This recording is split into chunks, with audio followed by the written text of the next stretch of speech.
It's time for Mississippi Outdoors Radio on Super Talk Mississippi, and in studio with us, as always, a selection of experts that a lot of other states wish that they had. Now you got to live up to this. That's the problem, Adam.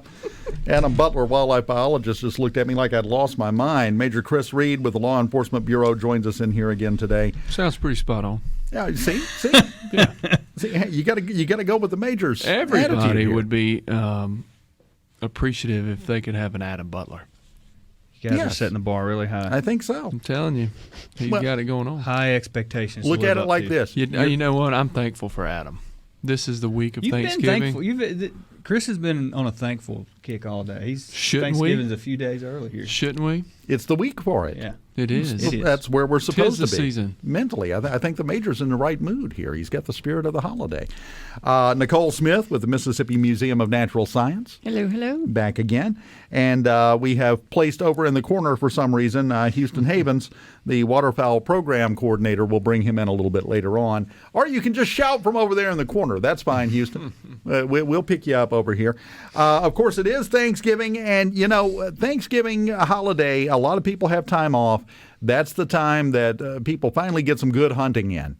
Here in Mississippi, it's a big deal. It's this week I would say is when we get a little later into the deer season, we get the rut. People are maybe a little bit more serious. But Thanksgiving, I think for a lot of people, is a big week to get outdoors, get down to the hunting camp, get to the family place, whatever it is, and spend some time sitting in a tree. And, of course, when people do that, especially tied around a major holiday like Thanksgiving, because it makes it a little more memorable, makes it stand out, a lot of people have traditions, and we want to hear about those. What are your hunting camp traditions? Let us know. You can call us. You can text in on the C Spire text line, 601-879-4395.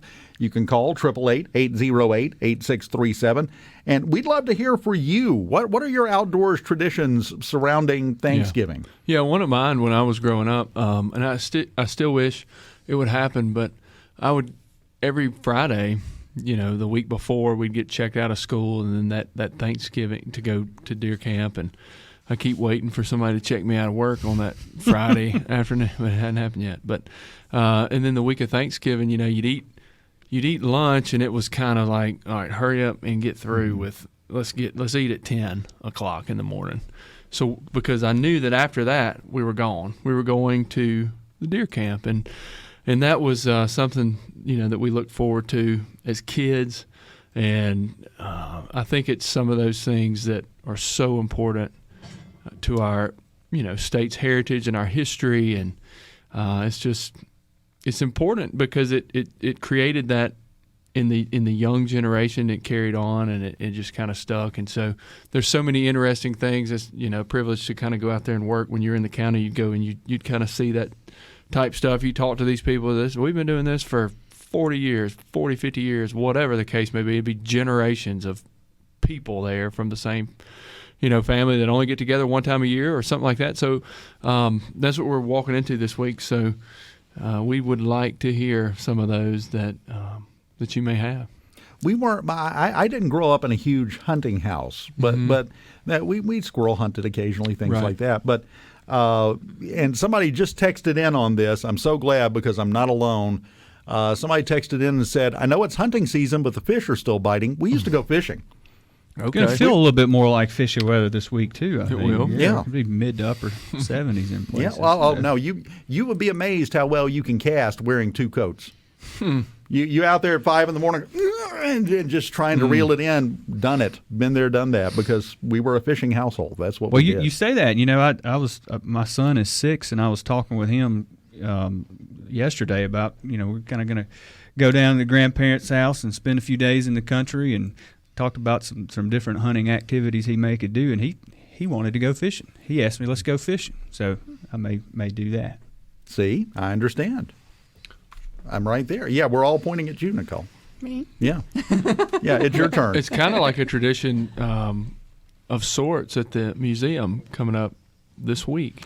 That's right. Correct? We've got our Wild About Gobblers event. It happens always that week when school's out, just before Thanksgiving. And we're kind of celebrating everybody's favorite bird, turkeys. So this year we've got Freedom Ranch Wildlife Outreach. They're going to be there with their live gobblers so people can meet them up close and personal. And they're also bringing their turkey vulture and helping folks learn why the turkey vulture gets its name. You know, how is it a turkey? It's not. But, you know, why does it look like that? We also have a special artist, Elaine Mazel, coming this year. We're really fortunate to get Elaine. She paints with feathers and on feathers. Oh, wow. And a couple of years ago, she was the Mississippi artist selected to go on the White House Christmas tree. There's always one artist from each state who's selected, and her ornament was on the tree just a couple of years ago. So it's kind of nice to get Elaine coming out. She's going to be making feather ornaments with the kids, which will be kind of awesome. And then when supplies of those run out, she's actually got her art there. So that's going to be cool. And we've got lots of things for the kids to see and make and do. I understand there's a giant gobbler walking around. Well, don't tell Butler. That's going to be fun for photos. It's going to be a really great day. So it's from 10 till noon this upcoming Tuesday. Wild Tomorrow. About Gobblers tomorrow. Oh, wow. So it's kind of become museum tradition at this point. Was Turkey Tuesday. Used to be. Now yeah. it's Wild About A Gobblers. few years ago, it was Turkey Tuesday, and then we added a lot of stuff: live animals, more crafts. Wild Turkey Federation is going to be there doing some work. Our graduate student is going to be there, who's been working with the department with his research and turkey movement. So it's some things for adults, some things for kids. It's going to be fun. That sounds really interesting, and it's a great lead-in to Thanksgiving. Yeah, and if your kids are driving you crazy already and it's just day 2 of break, maybe you need to bring them out to the museum. That would never Run and get happen. tired. Yeah. Yeah, that would never happen. I don't know We what you're love them, talking but about. the bounciness, you might need to corral that bounciness. Yeah, let them burn some energy. It's That's usually a big good crowd. move. I know in the past, I'm not going to be able to make it this year, but in the past, working there, It's busy, but it's usually not crazy. pretty good crowd. Maybe 300 max. Yeah, It's a good it's crowd. kind of light. Yeah, but it's fun. It's good. That's a good turnout. That surprises me. Yeah. That's Now- a good thing to do, though. It's perfect. It's a Yeah. perfect option. It really is. Deer season is now in full swing.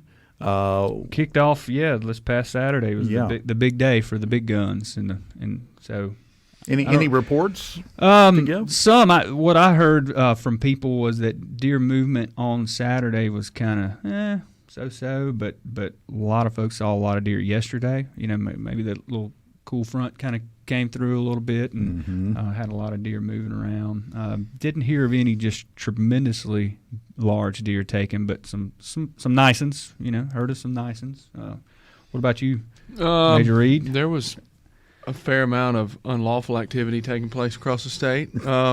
What a pleasant way to put that. Yeah, so, folks, just I've never understood. You have one of the longest seasons in the entire country, roughly 4 months worth of deer season where you can hunt legally from daylight till dark. So when it turns nighttime, just go home. Like, don't ride around and try to illegally hunt deer from the road or headlight deer. We had some of those cases across the weekend, and I'm sure that will continue as the holidays. That may be some folks' holidays traditions, but It's a bad one. yeah, let's try to instill a new holiday tradition if that is in fact. But yeah, it was kind of what Butler was saying. The weekend kind of turned off a little wet and cold Saturday morning. Later that afternoon and Sunday afternoons were probably the better of the days to hunt. And, right now, I guess, north part of the state, they're just starting to kind of ease into some rut activity. Yeah, Southern part of the state is, probably. the better days are ahead. That's the good thing to be thankful for. Now, of course, with deer season underway, CWD is still a big conversation. Had a text on the C Spire text line earlier wanting to know if Tishomingo County was in the CWD zone. No, it's not. There you go. There's your answer for that. And we're encouraging people. We I guess this is technically our third year. Really, last year was kind of our first big year. The very initial positives we got were at the tail end of the season before last. But after looking at kind of last year, seeing the whole season play out, we've done a lot more to make it more convenient to hunters to drop off if they want to have their deer sampled. So we've got, I think it's 36 at least drop-off locations around the state. Folks can go on the website and check that out. So we're encouraging people to do that. We've set a target for ourselves of trying to collect 10,000 CWD samples around the state this year to really be able to pin down where the disease is and where it isn't. And so, a lot of our staff, that's what we did Saturday, opening day of deer season. A lot of deer camps, putting deer up, and a lot of our staff was going around trying to get those samples. But if you don't have direct contact with a conservation officer or a biologist in your county, you can go to our website and find the map that will show you where you could take those. The entire crew in the studio with us, Major Chris Reed with the Law Enforcement Bureau, Adam Butler, wildlife biologist, and joining us at the table now, Houston Havens, the Waterfowl Program Coordinator, will be talking to in a moment. One thing I did want to get to, you've got a conservation officer cadet class coming up, don't you? We currently are advertising for applications for that position. That application will be live and active until December 12th, and you can follow that State Personnel Board website, look at all the qualifications and what's required, minimum qualifications for hiring. And so if you're interested and think that's something that you can or would like to pursue, put your application in. I think we've got the links up on our Facebook and all website and all that too, correct? Yeah. Okay, so that makes it very simple. Now, Houston's been waiting so patiently over in the corner there to talk waterfowl. How are you today? Doing well. How about you? Doing fantastic. As always, the focus is kind of on deer right now, but there are some waterfowl things that we need to pay attention to as well. That's right. We got the opening day, day after Thanksgiving, coming up this Friday. Actually had a special opportunity on November 16th where we had a youth and military veterans special waterfowl hunting day opportunity. So heard really good things from that. People were able to get out, and some kids were able to go on their first duck hunt, maybe harvest their first duck. Heard from some military personnel as well who took advantage of public land opportunities. So think it went well. Now, how is the waterfowl population and the duck population as we're heading into the start of hunting season here? Overall populations are really good. We've had abundant waterfowl populations for the last couple of decades. Now, birds finding their way south into Mississippi is always kind of a moving target, so to speak. But as most people know, November we had some really cold weather, and kind of got people a little optimistic about it, got things off to a good start. We've had pretty good moisture conditions, a fair amount of rainfall, especially late summer, and then a little bit of a dry fall, and things have kind of turned back to normal recently. So things are shaping up to be, kind of set the table for a good duck season. Still a long way to go, but we actually flew our November aerial waterfowl survey, finished it last week, and overall duck numbers were above average for this time of year, but I do have to say that a majority of those birds were diving ducks.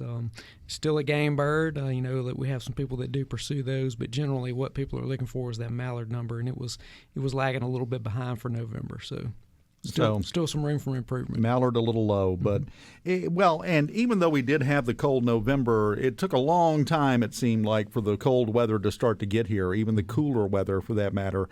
And I would assume that might possibly delay the arrival.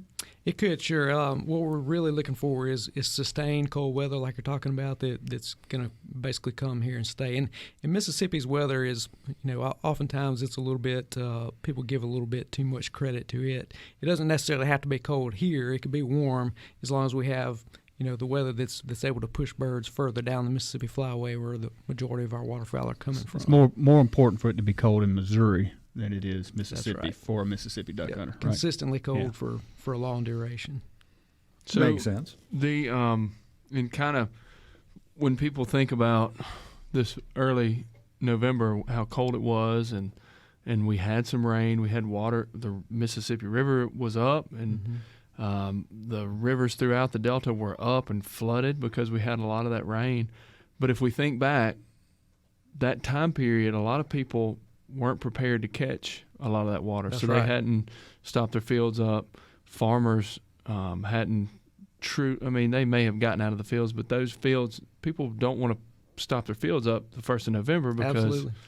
if you get ducks then, they eat your food out. You don't have anything for January. And so it was that cold. I remember talking to you, and the water kind of fell out. It went through the pipes and drained off like it normally does. And then we had that big freeze where it was 17, 20 degrees. Most people would think we should be jam up with ducks. But the water was dropping, and it was the water that was here froze solid. And ducks, when the water's dropping and it's a freeze, they tend to move. Mm-hmm. That's right. And that's kind of what happened. And that's not to paint a dreary picture, but that's kind of laying it out there. When we think back, we're so quick to forget kind of what kind of set up there to get us to where some of those. And since then, we haven't had a lot of rain, and we hadn't had any more Arctic fronts come through. So we're kind of hanging out. Yep, that's a really good point about the agricultural land base. You know, the Mississippi Delta. That's mostly where we are going to attract our waterfowl and hold our waterfowl. And just observations from the plane. You know, people are still in the fields, and obviously that's going to dictate what's on the landscape until they're done. You know. Yeah, they're going to get their crops out before they start worrying about, mallard ducks. Well, and that's a good point. We got a text on the C Spire text line said Arkansas is doing a lot of controlled flooding around Lake Village and McGee, close to the Mississippi River. Would that impact our duck levels because they just go, oh, well, we'll just stop here? It could potentially, yeah. I mean, ducks are assessing a much larger landscape than we tend to think about here. You know, a private landowner that's flooding up, 40 acres, is maybe a significant acreage for him, in the amount of land that he has control over. But if it's, just a dry landscape around, so the ducks are perceiving a much wider landscape view of habitats that they're, coming out and checking out and hanging out, hopefully to stay in. So, we definitely try to work with landowners as much as we can to emphasize early water. Flooding up before the duck season gets here to try to attract some of those early migrants and hold on to them. Our wildlife management areas have done a good job of doing that. Some of them by default because of the backwater flooding in the South Delta. A lot of that water was just it came down so late that we decided just to hold on to it. And Mahana Wildlife Management Area in particular was one that just turned out really well. It just happened to, we hate to have water levels to get that high on a public area, but silver lining was that it actually turned out to be some pretty good waterfowl habitat, and birds have responded. Now, in your survey, is that where we're seeing the majority of the duck activity right now? Is in the managed habitats? They are. They're definitely not. They're not spread out across all available water, but that's a typical thing that we see early in the season. Ducks are they like to. The term is gregarious. They like to congregate together in large groups. And so, sometimes the first birds to get here and assess the best of the best habitats, they're going to find those, and then other birds, as they're coming down, they're going to just kind of flock to them and continue to build on that. And so that's kind of how we saw birds, kind of in those clump distributions and not evenly spread. We would expect them to spread out as they typically do later in the wintertime. Now, I assume just from the way you've been talking here and what you've been saying, there's still a lot of land to go when it comes to flooding out and making this habitat available for the ducks as they migrate south, right? Definitely. There's a lot of opportunity out there. Like Major Reed was talking about, agricultural farmers, once they get their crops situated and completely done with harvesting, they'll start collecting rainfall in a lot of those ag fields, which will significantly boost. And bird numbers are going to continue to build as well. So typically that's what we want to see, is that habitat continue to build as birds are building in the state to kind of match that up. If we had just an overabundance of habitat, say the Mississippi River were flooding right now, and don't say that too loud. Right. If that were the case right now, then ducks would really be harder to hunt, because if we didn't have really high bird numbers, but we had abundant habitat, birds would be able to just, easily move over. And so typically what we see in the early season is, average to below average wetland conditions can be some good hunting even with low bird numbers. Well, with what Major Reed was saying, that it's more important for it to be cold in Missouri, which makes sense, than Mississippi, The fronts that are coming through this week, they've already been talking about it causing a problem for travel. I think that may give us the conditions that we're looking for to get those birds moving south. Yeah, hopefully. Houston and I were talking earlier outside before we came in that this weekend, even though it may be unseasonably warm, that Saturday, Friday, Saturday, Sunday, this weekend, the birds could be moving ahead of the weather coming up north. So, it could. I have a friend who says that the ducks migrate. They're migratory. They can be somewhere overnight, and so just because they may not be there today doesn't mean Saturday morning you go and you just look up and you say, where'd they come from? They showed up overnight. Literally, they can fly in with a front, and you can have a successful hunt if you're out there.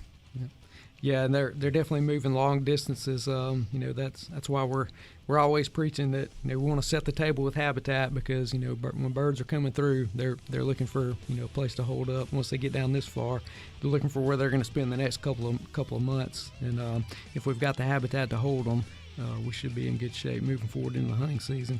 Well, if you want them to stay for dinner, you got to set the table and cook the food first, and that's what we're trying to do with the habitats. In studio, Adam Butler, wildlife biologist and role model to everyone.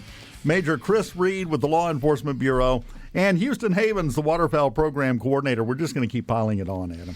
I get picked on everywhere I go. Well, I don't understand it. It's because you're so accomplished. Mostly a slacker. Okay, well, you're an accomplished slacker. We'll go with that. It's time for our Gateway Getaway. Gateway Park's Getaway today is Natchez State Park, located just 10 miles south of historic Natchez, the oldest settlement on the Mississippi River. The land was originally inhabited by the Natchez Indians and then followed by the French, who colonized the city in 1716. Natchez offers 50 RV campsites and 10 cabins. They also have camping, picnicking, and fishing in their 230-acre lake. Natchez State Park also fits in with what we've been talking about. It's one of the few state parks that has a wildlife management area adjacent to the park that offers hunting. You can make your reservation by visiting the website at mdwfp.com, or you can call 1-800-467-2757 or call the park directly at 601-442-2658. It's a great last-minute gift idea. You can purchase an annual park permit, $50.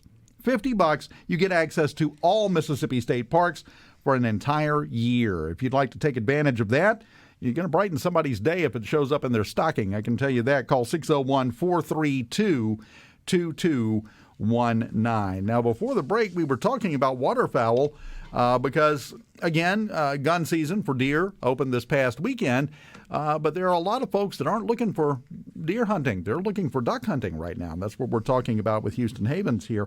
Now, we have some other things that are coming up. Of course, opening day is Friday, but some other events. The waterfowl draw period is coming up, right? That's right. Third draw period is now open for applications, so we want to encourage people, if they're interested in hunting on wildlife management areas, that we do 5 draw periods throughout the season, so there's still time to get their name in the hat, so to speak, hunt some of these well-managed areas. The notifications for the second round, which just closed, I believe, last night, those notifications will be going out in the next day or so to let people kind of plan ahead for whether they're drawn or whether they might need to go hunt on standby on some of these management areas. Yeah, because, well, where you're going to hunt's a big part of this. Yeah, I was going to point out, too, Houston didn't mention it, but Houston and his team have done a good job this year of making those areas a lot more accessible to the public, and actually have put in some blinds on some of those areas that weren't there previously. So if you're not, if you're like me, you're not necessarily a regular waterfowl hunter and don't have all the equipment and trappings, we're helping you out a little bit. Are they camoed place up? to go. They are. They're brushed in. Got them out. Wow. Got them finished early last week. Let birds start getting accustomed Used to them. Yeah, that's good to know. That's right. It was timely. It took a little while having them built and everything. We didn't know that the backwater flooding was going to do such damage on some of these areas. So the places, Howard Miller in particular, that we have them on is not a whole lot of cover otherwise out there. Right. Blinds and by that you mean it was flooded, so there's nothing that grew. That's right. Yeah, so like all those Johnson grass or coffee weeds or whatever that generally grows all summer and gets to be like 10 foot tall. It didn't start growing until September Which 1st. on a lot of our WMAs, the more popular draw areas like Howard Miller and Muscadine, that's always a problem hunters encounter, being hidden because it's those levee systems don't put a lot of cover out there typically. So and a lot of people will go out and they'll say, how do I look? And they'll be laying down and they'll have grass laying on them, and their buddy will be out there and be like, you look, I can't even see you. Well, the ducks, when they fly over top of you and have that old aerial view, they can see you from like 7,000 feet high. Right. So you got to think about that overhead cover when you're out there. Right. Especially if they've been in the area for a while and then something new. And then all of a sudden there's a big sudden. lump laying there on the... So what areas have the blinds? We have 12 on Howard Miller because that was the area that needed the most cover, and then we put 4 on Mahana as well. Oh, wow. Very nice. And Chris, you bring up a good point. The purpose of camouflage is to blend into your surroundings. Yeah. And when you look like a really tiny Indian mound out in the middle of a flat piece of land, it's not doing you any good. Yeah, I know people, you ride around and you see some peculiar camouflaging that takes place, when you got a skid blind sitting in the middle of a soybean field, there's dirt behind, and then they have, just try to blend in with your surroundings. Fast grass doesn't blend in too well with, it just kind of sticks out. So I know people do what they can, but hunting the edges would be maybe a better idea than sitting out there in the middle. Yeah. Waterfowl hunters are, well known for having lots of gadgets, just having the latest and greatest of everything they can think of. But I think we've all been that guy before that, had everything you needed except for being able to be hidden really well to actually finish and have a good hunt. Now, of course, a lot of those kind of things you have to get to people in an early age to teach them some of these things that you're talking about, and that's one of the purposes of the Youth Waterfowl Camp, and that's coming up in February, right? It is. We're gonna have the Youth Waterfowl Camp again this February. Applications will be available on our website very soon to go ahead and get that in.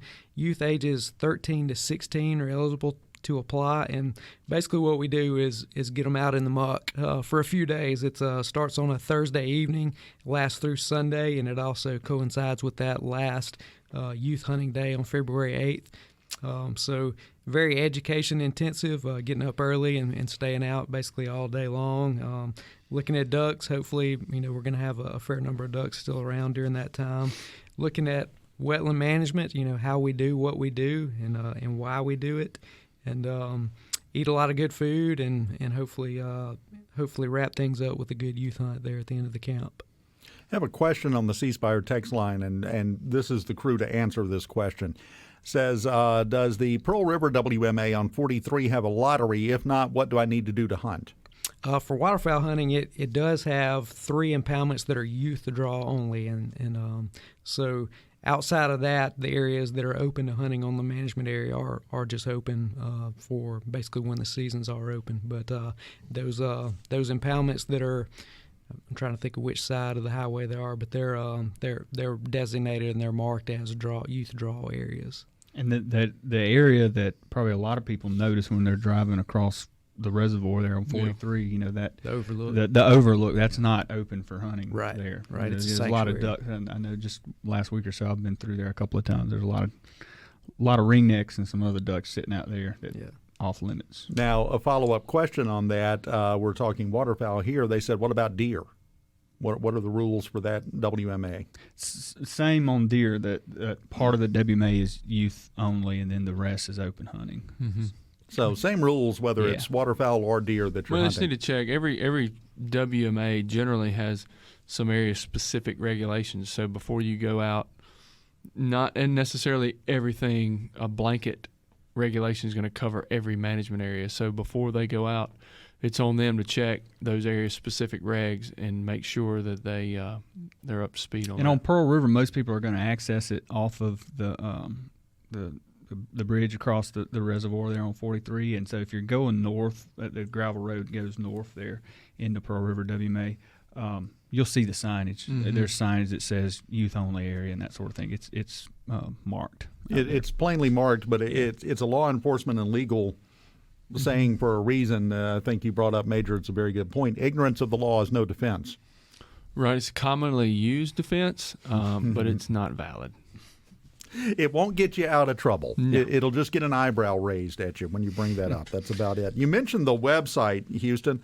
You got a lot of stuff on that website. Mm-hmm. What kind of things can we find on there? One thing that'll be coming up starting because duck season opens this week, we'll be putting out a weekly waterfowl report, usually every Tuesday, posting those to the website. And we try to make that kind of a quick summary, kind of a one-stop shop of what's going on with waterfowl hunting, whether people are having success, what we're hearing from public and private land hunters. So definitely encourage people to check those out and stay in tune with those. Duck migration forecast, we link to a couple of different sites to kind of see, even outside of the state, what's going on, whether it be weather-related or just what people are seeing in the field as birds are headed down toward Mississippi. And then habitat management information, what to expect on some of these draw areas. Some people put in for an area and get drawn for it and haven't never set foot on the area and don't know what to expect. So we try to provide as much up-to-date, year-to-year information on those as we can. And then harvest reports, of course. People want to know, what's happening out there. If other people have had success before, I'm willing to, get up and maybe drive a couple hours to a wildlife management area. I want to know, what the success has been like. So, Want to know where the ducks are flying. That's right. And sometimes just random choice is not as good as going on the website. And what's the website again? It's mdwfp.com, and then under Wildlife and Hunting, you'll look for Waterfowl Program for that specific information. That's where you can find it, right there. Break time. When we come back, we have a few things to take care of, including some questions from the C Spire text line we might get into if we have a moment. In studio with us, Major Chris Reed, Adam Butler, and Houston Havens. Thanksgiving is a busy week because we just had deer season open. We've got waterfowl season opening this Friday. A lot of stuff popping off this week, and there are a lot of moving parts to everything that goes on just all around the state. So you just need to be aware of what the laws are. I'm trying to help you here, Major. Yeah. I don't know if it's going to help, but I'm throwing me a trying. little soft toss to Yeah, hit. throwing you a soft toss. Yeah, so when you go out there, number one, make sure your license is valid because they expire from a year from purchase, and a lot of people buy them at the beginning of season, and then you just start getting so tied up with getting all your stuff, trying to find your stuff from last year that you put up in whatever cabinet, and you're trying to find this bullet or this duck call or your hunter's orange or whatever to go deer hunting. Make sure your license is valid. Make sure you have duck stamps, both state and federal, and that's for anybody age 16 and older. So once you turn that golden age of 65, you don't have to buy a hunting license anymore, but you still need to have duck stamps. If you're hunting a WMA, a management area within the state, you need to have a permit for that. Shotguns that can hold no more than 3 shells. You need to have non-toxic shot. You can't use steel shot. That's been outlawed since who knows back when. Lead. Yeah, lead. I'm sorry. Thank you, Houston. And so I think I covered all the things that, and you need to make sure when you're hunting ducks that you keep your birds separated. When you're in the blind, your hunting location, traveling to and from, you have a bag limit for your individual person. That doesn't mean that all 4 of us, 5 of us in here could all have 30 ducks at our feet. It would be best to have them separated out. Keep them organized, keep them separated so everybody knows what duck is what. Makes it easy to determine what's going on. Makes it easier Just for a us. first Like look. if you get checked in the field and you got all that lined out, we can just check, and get out of your hair because most people don't want us, the officers, hanging out longer than we need to be to get our stuff done. They don't want to just sit around while they're hunting, and we try to limit that activity as well because we realize that time is people's recreation time. They're spending it hunting and in the outdoors, and we don't want to be there and mess anything up necessarily. Well, talking about enforcement, and especially with the CWD zones right now, got a text on the C Spire text line. Any truth to the rumor that they're using satellite images to locate feeders in CWD zones and checking up on them now that season is open? I've seen more game wardens this weekend than I've seen in 15 years. Number one, that's why the major's so tired, because they're out true. everywhere. That's why I've been yawning. But that person maybe maybe they need to check. I don't know. But a lot of times, it just depends on what they refer to as satellite, what they mean by that. We have our methods that we can know stuff and find out stuff, and I think I think the major's playing around a little bit. The Mississippi Department of Wildlife, Fishery, and Parks, we don't quite have that. We haven't sent any satellites into space yet. No, we're not flying around. Most of the time, what happens is if somebody is violating said rule, the neighbor knows about it, and the neighbor will tip off somebody, or officers. They just hear the rumors in the wind, and stuff talks around. Coffee shops generate more intel than a satellite would.